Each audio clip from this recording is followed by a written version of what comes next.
buenas noches a todas las personas que hoy nos acompañan. Es un gusto que estén hoy con nosotros en esta retransmisión de un tema que completa el mes de diciembre que hemos llamado el mes de las tradiciones. Y déjenme decirles que en esta fecha, como todos los vivimos, siempre nos desean mucha paz, mucha prosperidad, nos desean lo mejor, todo mundo tiene buenos deseos, pero es un proceso que hay que conquistar, que hay que trabajar. No es fácil instalar comunidades pacíficas, comunidades que aprendan a negociar, comunidades que a veces aprendan a renunciar sobre intereses personales para poder verdaderamente dar pauta, dar cabida a procesos mucho más integrales, mucho más comunitarios. Hemos abordado en este mes de las tradiciones la importancia de los ritos que se hacen. Hemos abordado también los temas relacionados con estas prácticas que tienen que ver con el fin de año, qué hacer, cómo incorporarlas dentro de la escuela. Y vamos a concluir este mes con este martes con Grupo Loga, que tiene que ver con la formación para la paz, y el siguiente martes otra retransmisión de otro tema que tiene que ver cómo fomentar la participación y la colaboración.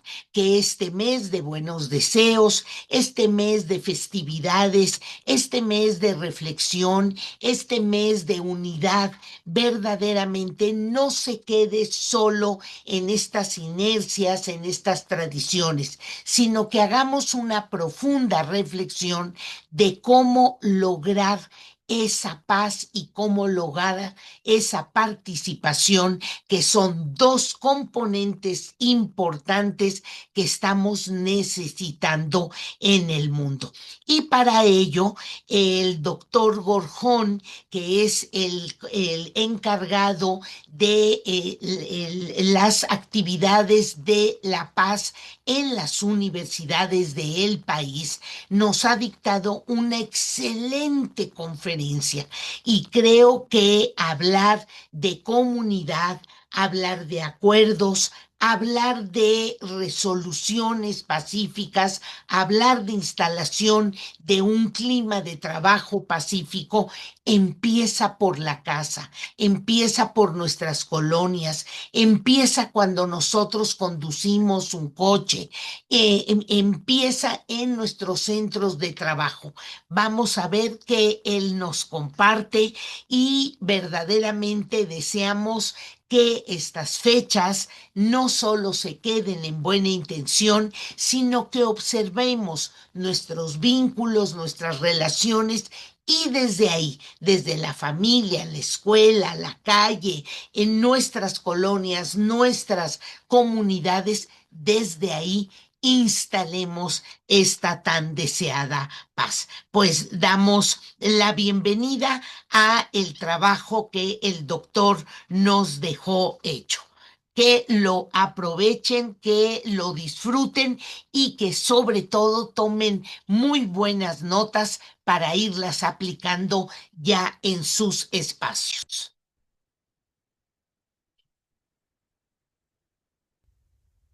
Patricia, un gusto, muchísimas gracias por la invitación que me haces, que me honras a este programa que Grupo Loga coordina con un alcance a nivel nacional y que están preocupados, pero principalmente están ocupados en el desarrollo de la educación y de la cultura para la paz.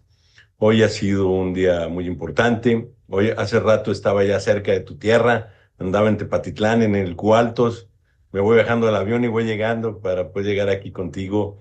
Pero la verdad que con mucho gusto, con mucho ánimo, porque hablar del tema de la importancia de la educación y la cultura para la paz, pues bueno, es un tema que resulta sustantivo para todos los que nos estamos dedicando a este tema, ¿no? No solamente en cuanto a nuestra responsabilidad como profesores o como investigadores o como estudiantes, no.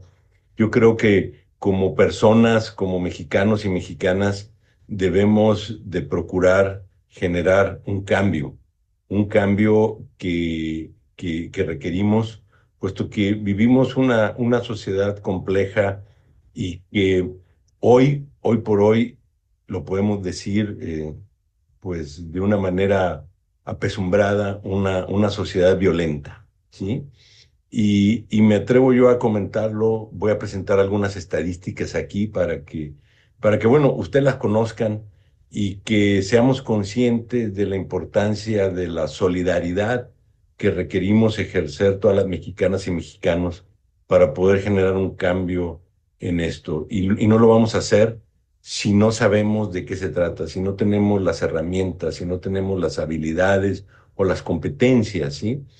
Y también si no generamos entornos adecuados para desarrollarnos como alumnos, como profesores, pero también como investigadores. Requerimos generar ciencia nueva en torno a la educación y la cultura para la paz. ¿Sí? Nosotros en la universidad tenemos un doctorado que trabaja sobre el tema de métodos de solución de conflictos, que hoy invité a mis alumnos a que estén aquí. Es parte del módulo. Luego les haré preguntas el próximo martes que los vea. Pero bueno, aparte de eso, comentarte que hay toda una sinergia en el país. Como coordinador de la Red Nacional para la Paz de la NUYES, ya son más de 40 universidades. Bueno, tú y yo nos conocimos ahí en la DGSUI, que es otra red completamente también dedicada al tema de la paz. Y está habiendo buenas cosas. No solamente nos estamos preocupando, sino que nos estamos ocupando. Entonces, voy a entrar, digamos, de manera directa al tema. Este tema, bueno, pues de una o de otra manera, pues nos da, déjenme compartir, déjenme ponerlo aquí. Ujú. Permítanme, ahí está. Sí se está viendo, ¿verdad? Muy bien. Se está viendo Entonces, perfecto. perfecto. Entonces, importancia de la educación para la paz, ¿sí? Debemos de iniciar con una pregunta. ¿Realmente vivimos en paz o creemos que vivimos en paz? Esa es una pregunta de reflexión, no tienen que responder, simplemente hay que pensar si lo que vivimos o lo que sentimos verdaderamente estamos en un entorno de paz. La paz es posible si intervenimos, pero ¿cómo es que debemos de intervenir? ¿Cómo es que esto puede surgir? Tenemos una realidad en el país, una realidad social que nos hace violentos. Somos una sociedad violentos, violentada y violenta, ¿sí? A lo mejor suena muy fuerte lo que estoy comentando, pero tenemos ese reto de cómo invertir este proceso, cómo invertir la escalada del conflicto, porque tenemos que saber en dónde está el conflicto, dónde está el problema y qué es lo que estamos haciendo. En este caso, por las instituciones de educación, como las de ustedes, como las nuestras, pues recae una gran responsabilidad porque tenemos que generar ese entorno para poderlo lograr. Tengo aquí les voy a presentar unas estadísticas de la realidad mexicana en cuanto a la violencia. Tenemos estos tres instrumentos que están consolidados, que tienen mucha seriedad, que es la encuesta de victimización del ENVIPE, es Hallazgo 2022, que está avalada por tres fundaciones importantes de alto reconocimiento, y el Índice de Paz de México. Esto nos están diciendo cómo estamos, hacia dónde vamos cuando se trata de violencia, cuando se trata de paz. Miren, esto es como está México en este momento. El país, el estado más pacífico de México es Yucatán, ¿sí? Y el estado más violento es Colima. El motivo, la razón de por qué Colima está en esta circunstancia, bueno, es parte de la problemática nacional por la cual nos están subiendo los aranceles, que es el tema del fentanilo, ¿no? Por ahí es un estado extremadamente violentado por estas circunstancias. Pero resulta que este tipo de violencia no es la que tiene mayor prevalecencia, ¿no? Aquí están todos los demás estados. Veamos a ver, Nuevo León, estamos en el lugar 26. O sea, estamos a punto de entrar a los más violentos. En el caso de Guanajuato, a ver, ¿dónde está Guanajuato? No lo veo. Guanajuato es uno de los más violentos, Patricia. Fíjate, está en el lugar 29. Entonces, todos los que nos están oyendo, échenle un ojo para ver cómo andan. Esa es la realidad de su estado, ¿no? Les quiero mostrar esta estadística. Esto es un tema que manejamos mucho en la Procuración, impartición de justicia, manejamos los abogados, que hablamos de la cifra negra. La cifra negra son todos aquellos delitos que no se denuncian, son todos aquellos delitos que nadie hace nada, son todos aquellos conflictos en los cuales no hay una intervención de la autoridad para resolverlo. Fíjense el nivel de cifra negra.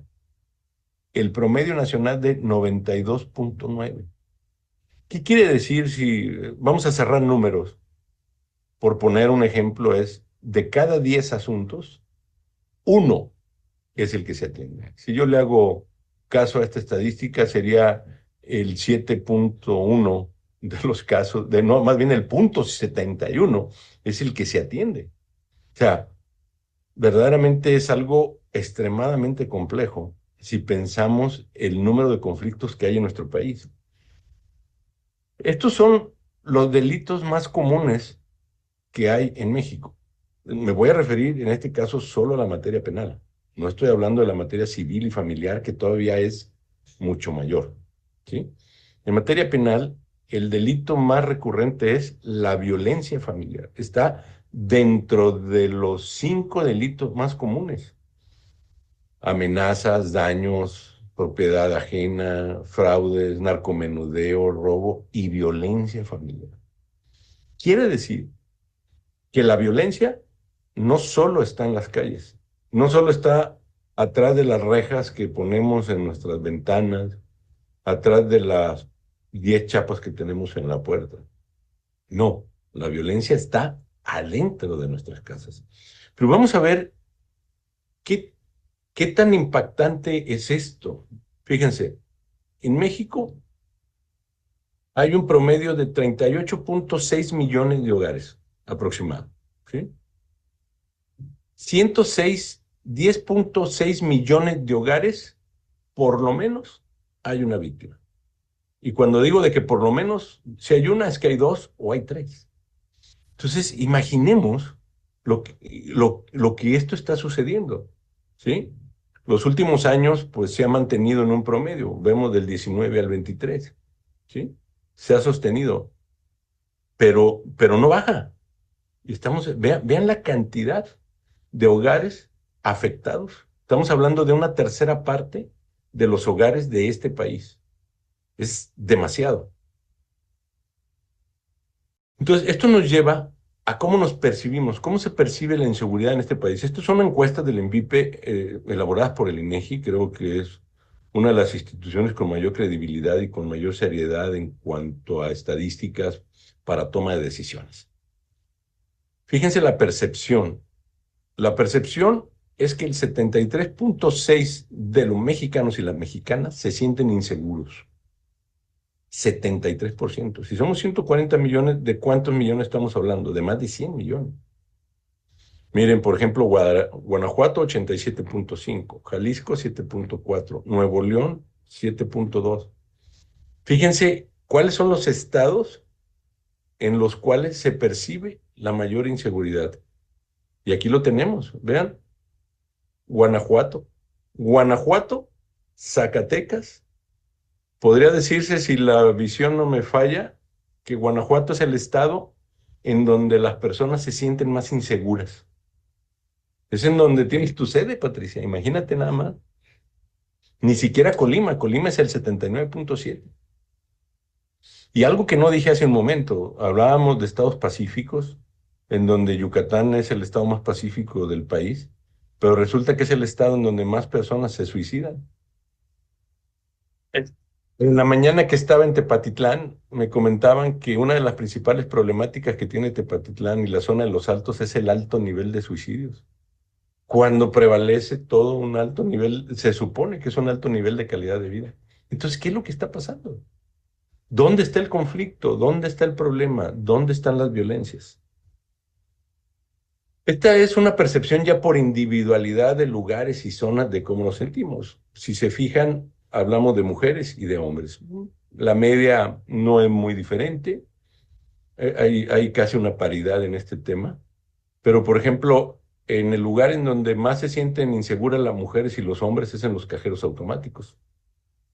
Pero luego vamos a empezar a ver que en el transporte público, en el banco, la calle, la carretera, el mercado, centro comercial, en nuestro carro, fíjense, 39% de las mujeres de este país que tienen carro se sienten inseguras. En la escuela. Esto es un tema verdaderamente complejo. Y no solamente complejo, porque si vemos la estadística de la escuela, aumentó, estaba en un 29.6 y aumentó a 35.8. Vean las columnas, las gráficas que están del lado izquierdo. Pero esto no es lo grave de lo que les estoy mostrando aquí. Lo grave es este último dato. Nos sentimos inseguros en nuestra casa. 18.5% de las mujeres de este país no se sienten seguras en su casa. Y el 14.6% de hombres no se sienten en su casa. O sea, si sumamos y sacamos una media, estamos hablando de 30 millones de mexicanas y mexicanos. ¿Qué estamos haciendo por ello? Nada. Entonces, significa que tenemos que cambiar la lógica de vida, tenemos que ayudar a esas víctimas, tenemos que enseñarles a tratar la violencia. Y eso es un reto extremadamente complejo el que tenemos. Fíjense, en materia civil y familiar, todo lo que dije ahorita representa el 30% de los casos que el sistema de procuración de justicia y el sistema de justicia atienden. El otro 70% son casos civiles y familiares. Y resulta que el mayor número de desacatos, o sea, un desacato es desatender una orden judicial, se encuentran en materia familiar. No hay un estudio serio hasta el momento sobre una cifra negra en este caso, pero se estima que es de 2 puntos más. O sea, la verdad es que estamos colapsados. Y estamos colapsados no porque el sistema de procuración y justicia sea malo, sino porque simplemente está rebasado. Son demasiados conflictos, son demasiadas situaciones de violencia que no hay quien pueda con ellas. Entonces, esto significa que nosotros somos quienes las debemos de atender. Nosotros somos los que debemos de intervenir, nosotros somos los que debemos de buscar las soluciones, ¿sí? Esta es una muestra del tipo de violencias que hay. O sea, actualmente hay toda una estrategia nacional sobre el tema de la violencia de género y la violencia contra la mujer, que está dando grandes resultados. Pero eso es una violencia. ¿Qué pasa con las demás violencias? ¿Qué pasa con los niños, con los adultos mayores, con hombres y mujeres que sufren otro tipo de violencia? No solamente el tema de la violencia de género como la tenemos entendida. Entonces estamos hablando de una violencia estructural. Estamos hablando de una violencia que está siendo aceptada y normalizada por nosotros mismos. Hemos perdido nuestra capacidad de asombro en cuanto a violencia se trata. Ya la aceptamos como algo común en nuestras vidas. No sé si recuerdas, Patricia, hace 10, 15 años que apareció un ejecutado, era un escándalo, ¿no? Hoy en día, dices tú, amanecieron 5 ejecutados. Ah, pero ayer fueron 10. Ah, no pasa nada. O sea, ya lo tenemos como algo cotidiano. ¿Por qué? Y esa cotidianidad, no solamente estoy hablando de los ejecutados, es la cotidianidad de la violencia que vivimos en nuestro entorno. Y aquí lo estamos viendo en estas estadísticas. ¿Cómo lo percibimos? Entonces estamos dentro de un ciclo de una violencia estructural.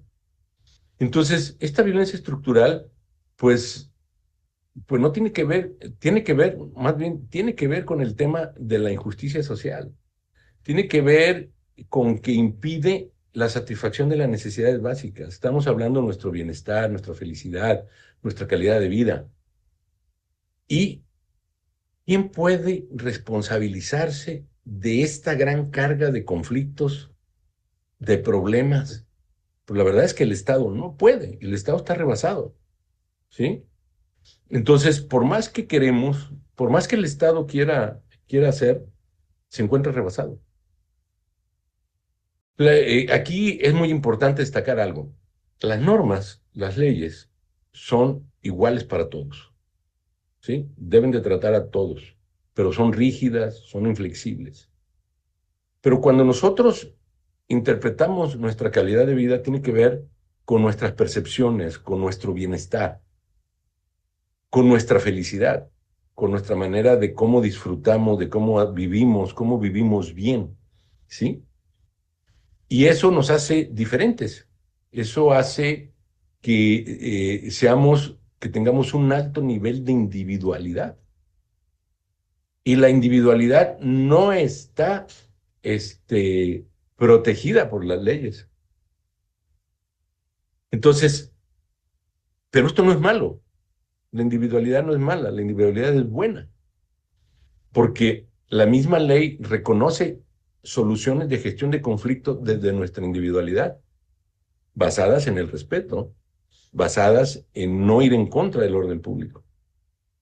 Entonces, eso es lo que le tenemos que decir a las personas, eso es lo que les tenemos que explicar, eso es lo que la obligación de nosotros como maestros, doctora Patricia, lo tenemos que hacer, les tenemos que enseñar, tenemos que empoderar a la sociedad.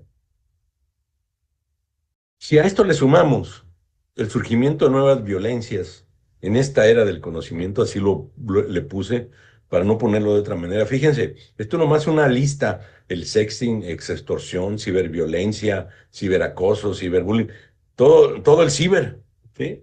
Más lo que se acumule y lo que surge el día de mañana. El nivel de violencia que se está dando a través del uso de estas nuevas tecnologías, a través del teléfono, del uso de las redes, de todo lo que sucede, de la nueva manera de comunicar. Ahora la comunicación es impresionante. Esto, esto no existía cuando nos educaron. Bien, a mí me educaron para un mundo que ya no existe. ¿Sí? Esto no existía cuando a mí cuando yo me titulé de licenciado en Derecho. Eso fue hace como 30 años, ¿no? Un poco más, ¿no? Pero esto es nuevo. ¿Qué estamos haciendo por todo esto? Y esto ha surgido en los últimos 10, 15 años. ¿Qué va a pasar dentro de 5 años? Si no tenemos la capacidad o la habilidad de poder gestionar los conflictos motivados por este tipo de entornos, de estos nuevos entornos. Entonces, tenemos que ser proactivos, tenemos que hacer. Y es aquí en donde entra el tema de la paz positiva. Hay toda una tipología de la paz, pero en este caso quiero dirigirme a la paz positiva como la vía idónea para la construcción de la paz, ¿sí? Porque eso es hacer. La paz negativa es no hacer, ¿sí? Es la ausencia de violencia, de miedo a la violencia, aquí lo dice, pero es un no, no hago, tolero. En cambio, la paz positiva es hacer. ¿Qué hago para evitar la violencia? El reto que tenemos hoy en día, doctora Patricia, es abordar la paz desde la paz. Hoy actualmente vemos la paz desde la violencia.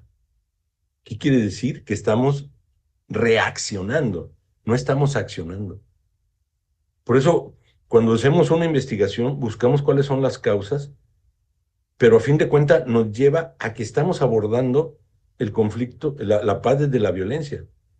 El reto es encontrar las fórmulas que nos permitan actuar la paz desde la paz. Ese es nuestro gran reto, doctora.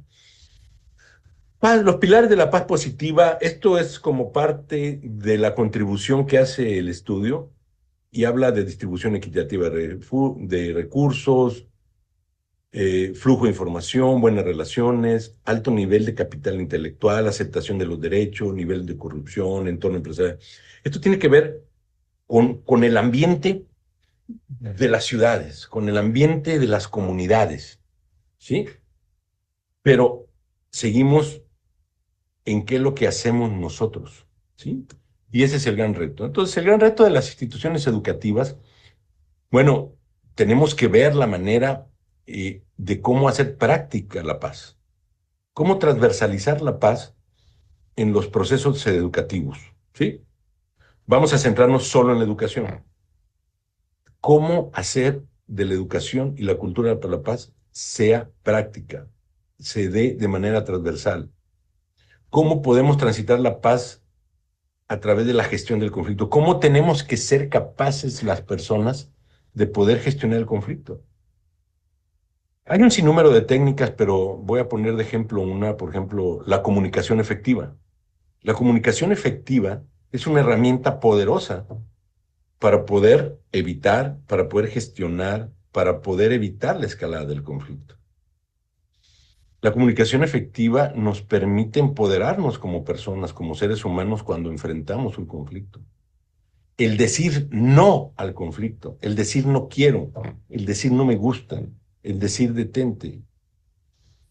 Y no lo digo solamente por las mujeres, lo hablo de hombres y mujeres. El tema de la violencia, porque estoy hablando de todas las violencias.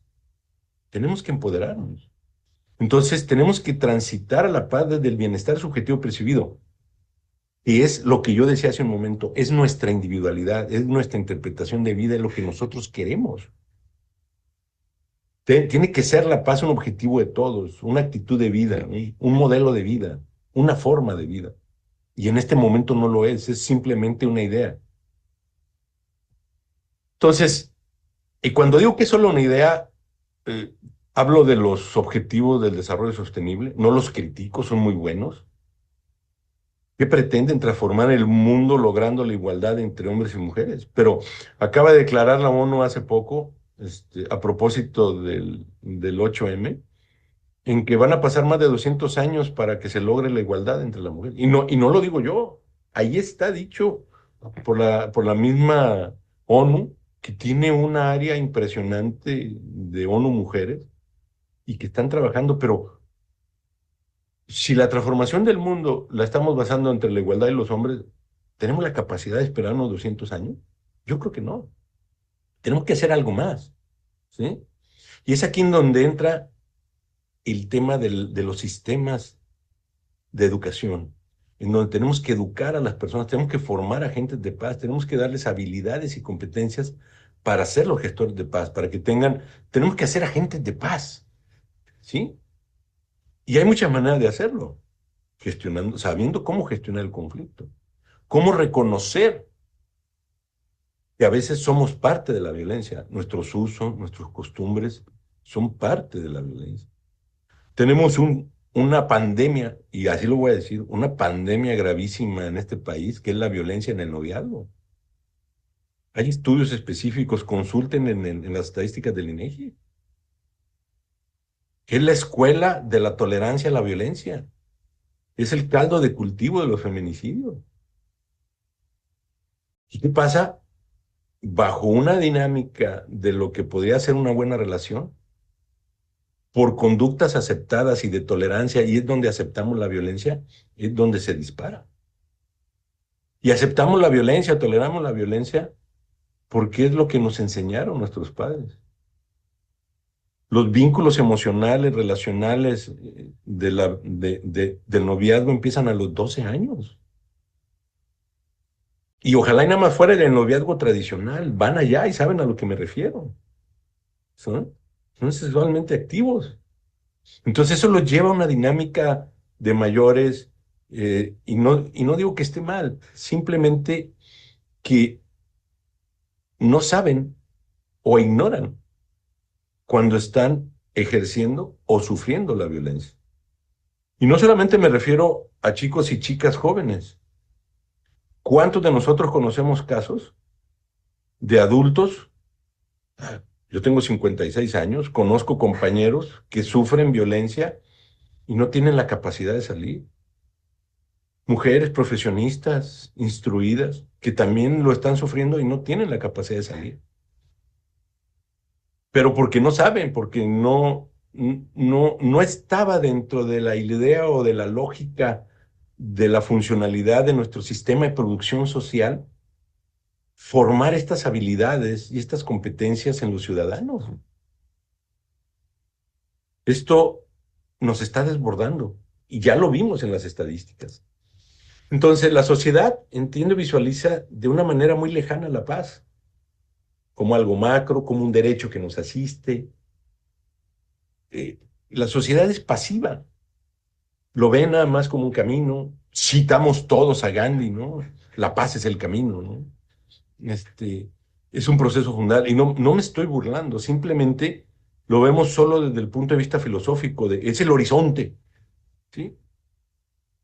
Yo me he metido en muchos problemas por decir que la paz no solamente debe ser un horizonte o un proceso fundacional. Debemos de entender a la educación y la cultura de la paz como un método de gestión de conflicto. Enseñémosle a nuestros hijos, a nuestras niñas, a nuestros niños a gestionar el conflicto. Hay algo que se llama violencia sutil o violencia invisible, que muchos de nosotros vivimos en el día a día y lo vivimos en silencio. ¿Sabían ustedes que el silencio es es una de las violencias más complejas que hay? Tanto por el que lo vive como por el que lo ve y no hace nada. En fin, este es un tema verdaderamente complejo y que se deriva pues de toda una tipología de conflicto, de una tipología de paz. De repente estoy trayendo esa tipología de la paz nomás para recordarnos un poco, pero esto ya esto estamos hablando del siglo pasado. Simplemente buscas cómo ilustrar la paz y todo el mundo pone una paloma. Ya la paloma no se entiende, ya la paloma no nos da los elementos que necesitamos o requerimos para expresar los elementos de paz que necesitamos. Y hay una tipología importantísima de pases, de tipos de pases, pero que las hace complejas. Entonces tenemos que nosotros, las instituciones de educación superior, elegir el modelo de paz en el cual queremos trabajar. Y ese modelo de paz creo que debe ser claro, fuerte, contundente, que se entienda, que se comprenda, que impulse. No busquemos un modelo de paz complejo. Por ejemplo, hay uno que se llama inacabada, imperfecta, simbólico, etcétera, etcétera, y que se llena de elementos que a veces ni siquiera nosotros mismos nos podemos poner de acuerdo. Entonces, trabajemos por una paz que sea simple de entender, que sea simple de comprender. Y por eso me refiero en este proceso al tema de la paz positiva. La paz positiva es hacer. La paz positiva es respetar. Mientras yo respete al otro, estamos del otro lado. Mi individualidad está a salvo. ¿Sí? Entonces, ¿cómo ir más allá? Bueno, generar esa cultura de la paz, hacer copartícipes a toda la sociedad. Este tema de la paz es multidisciplinar, interdisciplinar, pero principalmente multidimensional, ¿sí? Está en todas las dimensiones, económicas, sociales, edades, sexos, afinidades políticas. Todos sufrimos la violencia en un sentido u otro. Entonces, ¿qué tenemos que hacer? Ser proactivos, ¿sí? Tenemos que ser creativos, ser innovadores. Pero ¿dónde surge la creatividad? ¿Dónde surge la innovación? En las instituciones de educación. ¿Dónde surge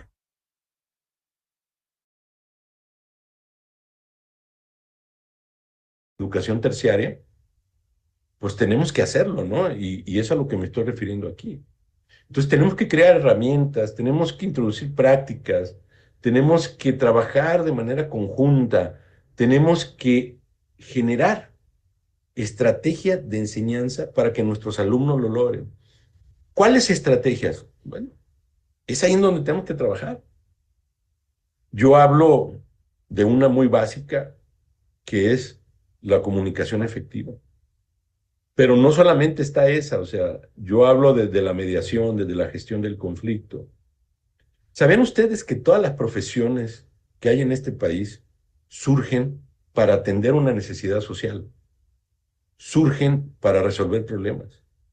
Entonces, hagamos de la paz una ciencia, un método que nos permita intervenir y resolver. No solamente la veamos como la veía Platón hace 2000 años. Si yo les comentaba hoy en la mañana, ese señor se murió hace más de 2000 años. Y ahí puse el ejemplo, dije, a mí me enseñaron por un mundo que ya no existe. Son nuevas dinámicas, tenemos que aprender, tenemos que buscar, por eso hablaba de la creatividad y de la innovación. Entonces, esta transversalidad son actividades sustantivas que tenemos que ver en la docencia, en la investigación, en la gestión, en la investigación, en los planes de desarrollo, en nuestros modelos educativos. Pensar cómo un médico hace paz, cómo un químico, cómo un biólogo, cómo un filósofo, cómo un químico, cómo un administrador, no nomás un abogado o un trabajador social, que el trabajador social es una profesión hermosa en donde el que ya no sabe qué hacer con el niño nadie y le dice, mánselo al trabajador social y él lo tiene que resolver de alguna manera. La intervención que hace el psicólogo. Pero no solamente son ese tipo de profesiones, sino todas. ¿Qué hace el físico matemático por hacer paz? No está dentro de sus habilidades. Nuestros modelos educativos dicen ejes transversales, flexibilidad, internacionalización, educación centrada en el aprendizaje, habilidades y competencias, responsabilidad social. Patrita, tú sabes de lo que estamos hablando, todo lo que están viendo, porque somos gestores de procesos educativos. ¿Dónde está la paz en los ejes rectores? ¿Dónde está la paz en las competencias generales de nuestros programas? ¿Dónde está la paz en las competencias específicas que tenemos que gestar cuando creamos un programa educativo? ¿Dónde está la paz en el perfil de egreso? No lo tenemos. Pues por eso estamos como estamos, ¿no? Entonces, aquí es este punto, me adelanté, cómo desde la profesión hacer paz positiva. Este es un punto relevante, importante que tenemos que hacer. Toda esta presentación te la voy a hacer llegar, Patricia, al igual que unos libros que hemos trabajado desde la Núñez. Son 3 libros, son 3 ebooks, para que los compartas, por favor, con todos los que están asistiendo, con todos los que están viniendo, con todos los interesados. Es un esfuerzo que se está haciendo desde diferentes instituciones para poder trabajar en este tema de paz. Entonces, tenemos que transversalizar la paz. Tenemos que ser todos parte. Por eso aquí, ver los ejes, ya lo comenté. Pero ¿dónde está el eje rector, el eje transversal de la paz? No lo está. Entonces, esto nos llevaba a formar agentes de paz. ¿Qué es un agente de paz? Un promotor de la misma, un impulsor de la cultura, del diálogo, del perdón, de la felicidad. Son elementos del bienestar, ¿sí? Tenemos que educar desde la paz positiva, desde el respeto, ¿sí? No desde la paz negativa, que es un no hacer, que es un no constante. Es el que vive la paz, es el que gestiona la paz, es el promotor del respeto.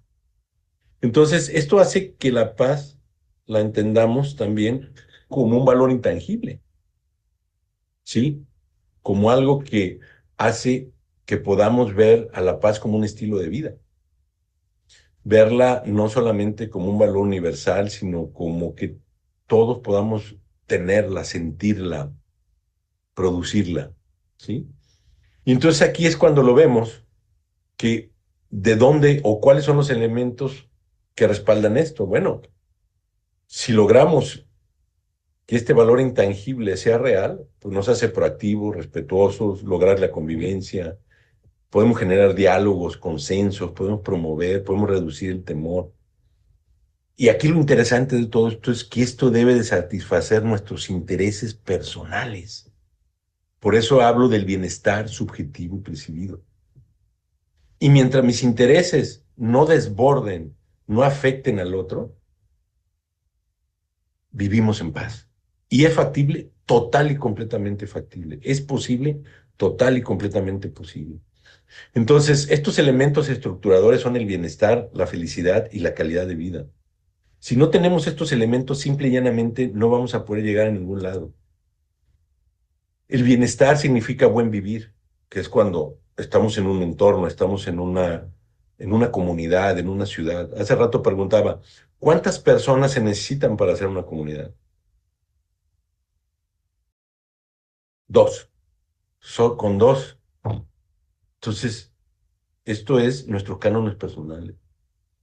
Tenemos que sentirnos felices, dignos. La dignidad es el concepto supremo de una vida pacífica, ¿sí? Es una prerrogativa que todos los seres humanos tenemos, sin distinción, sin distinción. Hablamos de seres humanos. ¿sí? Entonces, debemos de entenderla o llegarlo o verlo como una política pública. Entonces, este tema del bienestar, este tema de la felicidad, este tema de la paz, radica en la posibilidad que tenemos nosotros de elegir. Y el que sufre una violencia no está eligiendo, pero no sabe que tiene la posibilidad de elegir. El vivir en felicidad es una elección, el vivir bien es una elección, el vivir en conflicto se convierte también en una elección. A lo mejor no tienen la posibilidad de elegir, pero ¿qué tal? Ahí es donde viene la intervención del Estado, la cuestión ejecutiva. Pero, ¿qué hubiera pasado si él hubiera sabido que tenía la posibilidad de elegir? Estamos muy a tiempo. Podemos hacerlo, podemos rescatar ese 93.7 de personas que no saben que pueden elegir, que son parte de esa cifra negra, ¿sí? Entonces, ¿esto qué va a hacer? Va a incrementar las sensaciones positivas, vamos a evitar la escalada del conflicto y va a impactar en estos cuatro elementos. Estos cuatro elementos que ven ustedes aquí son los elementos estructuradores de todas las políticas de bienestar a nivel mundial. Familia, trabajo, amigos y salud. Es el sustento del bienestar. Es lo que nos da la calidad de vida. Quitemos uno de estos elementos y visualicemos qué pasaría. Algunos los hemos perdido en el camino, algunos no los tenemos y cómo nos sentimos. ¿Podemos recuperarlos? ¿Podemos tenerlos? Si sabemos dónde buscar y tenemos conocimiento de cómo hacer, claro que lo podemos hacer. Entonces esto nos lleva, cuando lo logramos hacer, cuando tenemos ese bienestar, armonía, satisfacción, libre albedrío, sinergia, emociones, concertación, sincronicidad, felicidad. Esto es lo que nos permite el bienestar. Ya voy un poco muy rápido, sé que ya se me acabó el tiempo, pero ¿qué reflexiones debemos de tener? La universidad, las instituciones educativas en las cuales ustedes están, ¿qué tipo de paz promueven o en cuál se ubican? ¿Forman agentes de paz? ¿Educan en la gestión del conflicto? ¿Transversalizan verdaderamente la paz? ¿Impulsan la calidad de vida y el bienestar? ¿Educan en respeto y perdón? ¿Generan productividad y competitividad? No quiero que nadie responda, sino que simplemente reflexione y vamos a ver nuestras asertividades, pero también vamos a ver nuestras grandes carencias de nuestros sistemas, de nuestro plan de desarrollo, de lo que estamos haciendo. Y esto, no digamos la universidad, yo, ¿qué estoy haciendo en cuanto a estos puntos? Entonces, con esto quiero terminar, darte las gracias, Patricia. Fue muy carrereado esto, pero estoy a sus órdenes. Lo que necesiten, cuenten conmigo. Les voy a mandar estas lecturas, les voy a mandar la presentación para que la tengan. Y hay que hay que difundir el tema de la paz. Hay que, hay que colaborar, hay que ser parte de los esfuerzos de la construcción de la paz. Muchas gracias a todos.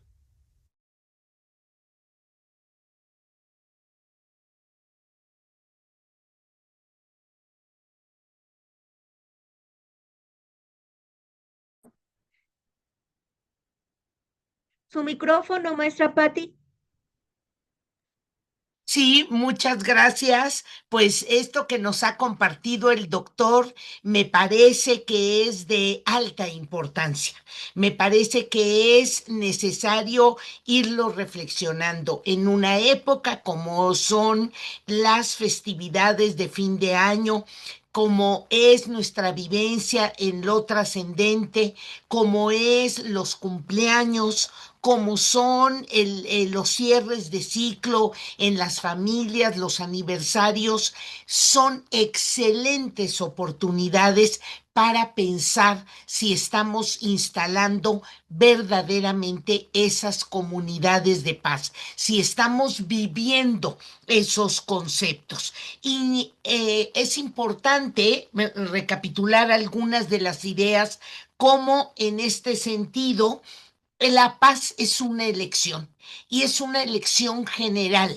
Para que una familia viva en paz, todos deben de optar por ella.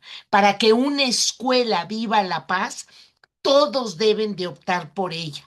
Para que una colonia viva la paz, todos la deben desear y todos debemos de trabajar en ese sentido. Si no, unos estaremos abordando desde una óptica y otros estarán abordando desde otra. Nos dijo el doctor que las violencias, los tipos de violencia son evidentes, no los podemos negar, y nos señaló que la principal razón es la vivencia de injusticia. ¿Por qué? Porque esa vivencia de injusticia va a generar conductas reactivas más que conductas propositivas.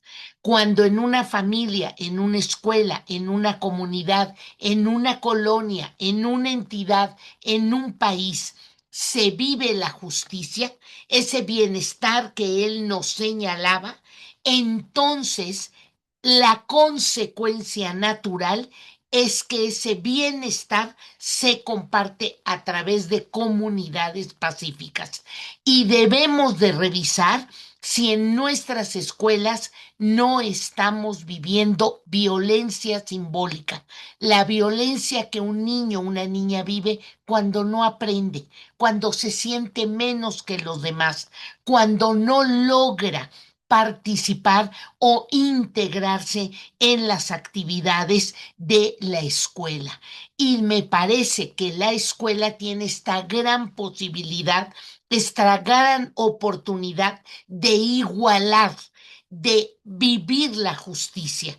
Entonces, sí es un tema que tenemos que revisar porque las escuelas sabemos que las familias viven mucha violencia. Él nos mostró estadísticas donde nuestros niños incluso a veces tienen miedo de llegar a casa, no les gusta estar en casa porque ahí experimentan la violencia y con esto van a ser sujetos reactivos y los comportamientos por reacción normalmente son violentas, malas caras, negativas, procesos de no participación, rechazo, insultos, son las primeras manifestaciones de que nuestros niños, nuestras niñas, nuestros jóvenes están viviendo violencia. Tenemos, dijo el doctor Gorjón, que aprender nuevas estrategias para no quedarnos al margen, para ser proactivos, para intervenir, para verdaderamente ayudar a las niñas y a los niños a un diálogo diferente, un uso del lenguaje distinto, una manera de ver al otro, el percibir las diferencias no como una agresión, sino como una oportunidad de aprender cosas nuevas. Debemos aprender a organizar y administrar el conflicto, a utilizar lenguaje de asertividad, a trabajar negociación como algunas de las técnicas que el doctor nos sugirió. Y esta es una elección que tenemos que hacer todos, que estas fechas que nos ponen en una condición de veras de querer la paz, sea un inicio para experimentar esa emoción, esa sensación pacífica y luego quererla trabajar en nuestras familias, en nuestras comunidades, en nuestros grupos de amigos, en nuestra escuela. Termino con esto que nos dijo el doctor: querer comunidades pacíficas, querer vivir en paz es una elección. Que estas fechas nos ayuden a esta experiencia, a esta vivencia, y las personas que quieran los ebooks que el doctor planteó, que nos los mandó, por favor, escríbanos al WhatsApp. Aquí se los dejamos en el chat. Es el 55 37 17 22 22 y a través del mismo WhatsApp se los hacemos llegar. Queremos desearles lo mejor en estas fechas.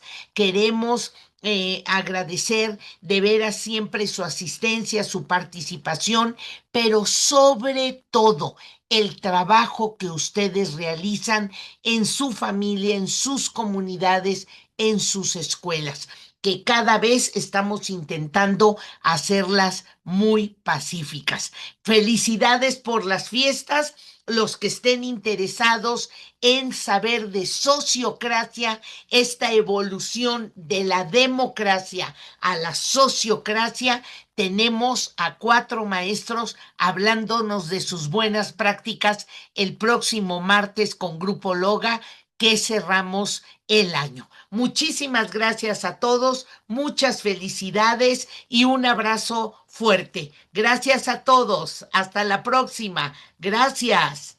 Hasta luego.